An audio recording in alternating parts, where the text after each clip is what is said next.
ಸಂಸತ್ತಿನಿಂದ 141 ವಿಪಕ್ಷ ಸಂಸದರ ಅಮಾನತು. ಇದು ಸಂಸದೀಯ ವ್ಯವಸ್ಥೆಗೆ ಮಾಡುವ ಅಪಚಾರವ? ದೇಶಾದ್ಯಂತ ಇಂಡಿಯಾ ಮೈತ್ರಿಕೂಟದ ಪ್ರತಿಭಟನೆ. 10 ಅಲ್ಲ 20 ಅಲ್ಲ, ಬರೋಬ್ಬರಿ 141 ಸಂಸದರನ್ನ ಸಂಸತ್ನಿಂದ ಅಮಾನತು ಮಾಡಲಾಗಿದೆ. ಸಂಸತ್ ಅಧಿವೇಶನದಲ್ಲಿ ಇಷ್ಟೊಂದು ದೊಡ್ಡ ಪ್ರಮಾಣದಲ್ಲಿ ಸಂಸದರನ್ನ ಅಮಾನತು ಮಾಡಿದ್ದು ಇದೇ ಮೊದಲು. ಆದ್ರೀಗ ಇದೇ ಇಂಡಿಯಾ ಒಕ್ಕೂಟಕ್ಕೆ ಬ್ರಹ್ಮಾಸ್ತ್ರವಾಗಿ ಮಾರ್ಪಟ್ಟಿದೆ. ಹಾಗಾದ್ರೆ ಈ ಬಗ್ಗೆ ಎದ್ದಿರೋ ಆಕ್ರೋಶ ಏನು? ಕಾಂಗ್ರೆಸ್ ಕಿಡಿಕಾರಿತಿರೋದಾದ್ರೂ ಯಾಕೆ ಗೊತ್ತಾ? ಅದನ್ನ ಡೀಟೇಲ್ ಆಗಿ ತೋರಿಸ್ತೀವಿ. ಆದ್ರೆ ಅದಕ್ಕಿಂತ ಮೊದಲು ಹಲೋ ಕನ್ನಡ ಯೂಟ್ಯೂಬ್ ಚಾನಲ್ ಅನ್ನು ಸಬ್ಸ್ಕ್ರೈಬ್ ಮಾಡ್ಕೊಳ್ಳಿ.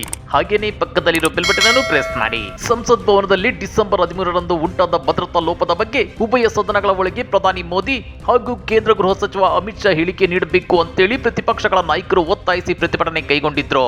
ಆದ್ದರಿಂದ ಇಂಡಿಯಾದ ವಿವಿಧ ಪಕ್ಷಗಳ ಸದಸ್ಯರನ್ನ ಲೋಕಸಭೆ ಹಾಗೂ ರಾಜ್ಯಸಭೆ ಸೇರಿ ಉಭಯ ಸದನಗಳಿಂದ ಸಂಸದರನ್ನ ಕಳೆದ ಕೆಲವು ದಿನಗಳಿಂದ ನಿರಂತರವಾಗಿ ಅಮಾನತುಗೊಳಿಸಲಾಗಿದೆ. ಮೊದಲ ಬಾರಿಗೆ ಡಿಸೆಂಬರ್ 14ರಂದು ಲೋಕಸಭೆಯ 13 ಸಂಸದರು ಮತ್ತು ರಾಜ್ಯಸಭೆಯ ಒಬ್ಬರು ಸೇರಿ 14 ಸದಸ್ಯರನ್ನ ಅಮಾನತು ಮಾಡಲಾಗಿತ್ತು. ಡಿಸೆಂಬರ್ 18ರಂದು ಲೋಕಸಭೆಯಿಂದ 33, ರಾಜ್ಯಸಭೆಯಿಂದ 45 ಸಂಸದರು ಹಾಗೂ ಡಿಸೆಂಬರ್ 19ರಂದು ಲೋಕಸಭೆಯ 49 ಸಂಸದರನ್ನ ದುರ್ನಡತೆ ಆರೋಪದ ಮೇಲೆ ಚಳಿಗಾಲದ ಅಧಿವೇಶನ ಮುಗಿಯುವವರೆಗೆ ಅಮಾನತಿನಲ್ಲಿರಿಸಲಾಗಿದೆ. ಸಂಸದರನ್ನ ಅಮಾನತುಗೊಳಿಸಿರುವುದು ಪ್ರಜಾಸತ್ತಾತ್ಮಕ ನಡೆಯಲ್ಲ ಅಂತೇಳಿ ಎಐಸಿಸಿ ಅಧ್ಯಕ್ಷ ಮಲ್ಲಿಕಾರ್ಜುನ್ ಖರ್ಗೆ ಹೇಳಿದ್ದಾರೆ. ಇದೇ ವಿಚಾರವಾಗಿ ಐಎನ್ಡಿಎ ಮೈತ್ರಿಕೂಟ ಇದೇ ಡಿಸೆಂಬರ್ 22ರಂದು ದೇಶಾದ್ಯಂತ ಪ್ರತಿಭಟನೆ ನಡೆಸೋಕೆ ಮುಂದಾಗಿದೆ. ಸರ್ಕಾರದ ವೈಫಲ್ಯವನ್ನ ಪ್ರಶ್ನೆ ಮಾಡುವ ಹಕ್ಕು ಸಂಸದರಿಗಿದೆ. ಆ ಸಾಂವಿಧಾನಿಕ ಹಕ್ಕನ್ನು ನಿರಾಕರಿಸುವ ಪ್ರಯತ್ನ ನಡೆಯುತ್ತಿದೆ ಅಂತೇಳಿ ರಾಜ್ಯ ಕಾಂಗ್ರೆಸ್ನ ಮಾಜಿ ಸಂಸದ ವಿಎಸ್ ಉಗ್ರಪ್ಪ ಆಕ್ರೋಶ ಹೊರಹಾಕಿದ್ದಾರೆ. ಡಿಸೆಂಬರ್ 13, 2001ರಲ್ಲಿ ಸದನದ ಹೊರಗೆ ದಾಳಿಯಾಗಿತ್ತು. ಈ ಬಾರಿ ಸದನದ ಒಳಗೆ ದಾಳಿಯಾಗಿದೆ. ಈ ಭದ್ರತಾ ವೈಫಲ್ಯದ ಬಗ್ಗೆ ಪ್ರಧಾನಮಂತ್ರಿಗಳು ಸದನದಲ್ಲಿ ಪ್ರತಿಕ್ರಿಯೆ ನೀಡದೆ ಪತ್ರಿಕೆಯೊಂದಕ್ಕೆ ಹೇಳಿಕೆ ನೀಡಿ ಸಂಸತ್ತಿನ ಮೇಲೆ ದಾಳಿ ಆಘಾತಕಾರಿ ಎಂದಿದ್ದಾರೆ. ಸದನ ನಡೆಯುವಾಗ ಅವರು ಸದನದಲ್ಲಿ ತಮ್ಮ ಹೇಳಿಕೆ ದಾಖಲಿಸಬೇಕು.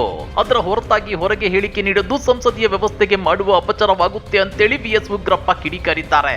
ಪ್ರಧಾನ ಮಂತ್ರಿಗಳು ಇವತ್ತು ಸದನಕ್ಕೆ ಹೋಗದೆ ಹೊರಗಡೆ ಹಿಂದಿ ದೈನಿಕ ಪತ್ರಿಕೆಗೆ ಹೇಳಿಕೆ ಕೊಡ್ತಾರೆ.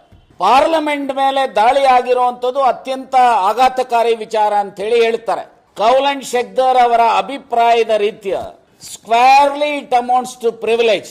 ಸದನದಲ್ಲಿ ನಡೀತಾ ಇರಬೇಕಾದ್ರೆ ಸದನದಲ್ಲಿ ಹೇಳಿಕೆ ಮಾಡಬೇಕೆ ಹೊರತು ದಾರಿ ತಪ್ಪಿಸುವಂತ ಕೆಲಸ ಸದನದ ಹೊರಗಡೆ ಪ್ರಧಾನಮಂತ್ರಿಗಳಾಗಲಿ ಮಂತ್ರಿಗಳಾಗಲಿ ಮಾಡತಕ್ಕಂಥದ್ದು ನಮ್ಮ ಪಾರ್ಲಿಮೆಂಟರಿ ಸಿಸ್ಟಮ್ ಆಫ್ ಗವರ್ನಮೆಂಟ್ಗೆ ಎಸಗತಕ್ಕಂತ ಅಪಚಾರ ಅಂತೇಳಿ ಪವಿತ್ರವಾದ ಸಂಸತ್ತನ್ನ ಬಿಜೆಪಿಯ ಕಚೇರಿಯಂತೆ ಬಳಸುತ್ತಿರುವುದನ್ನ ದೇಶದ ಪ್ರತಿಯೊಬ್ಬ ಪ್ರಜೆಯು ಖಂಡಿಸಬೇಕು. ಸಂಸತ್ ಸದಸ್ಯರಿಗೆ ಭದ್ರತೆ ನೀಡಲಾಗದ ಸರ್ಕಾರವಿದು. ಈ ಸರ್ಕಾರ ಸಂಸದರನ್ನ ಸಂಸತ್ತಿನಿಂದ ಓಡಿಸುವ ಕೆಲಸ ಮಾಡುತ್ತಿದೆ. ಪ್ರಧಾನಿಗಳು ಈ ದಾಳಿ ಬಗ್ಗೆ ಉತ್ತರ ನೀಡಬೇಕಾದವರು. ಅವರೇ ಸಂಸತ್ತಿಗೆ ಬರುತ್ತಿಲ್ಲ. ಮೋದಿ ಇದ್ರೆ ಮಾತ್ರ ಭದ್ರತೆ ಎಂದು ಹೇಳುತ್ತಿದ್ರು. ಆದ್ರೆ ಈ ಭದ್ರತಾ ವೈಫಲ್ಯದ ಬಗ್ಗೆ ಅವರೇ ಮೌನವಾಗಿದ್ದಾರೆ ಅಂತೇಳಿ ಕೆಪಿಸಿಸಿ ಕುಟುಕಿದೆ.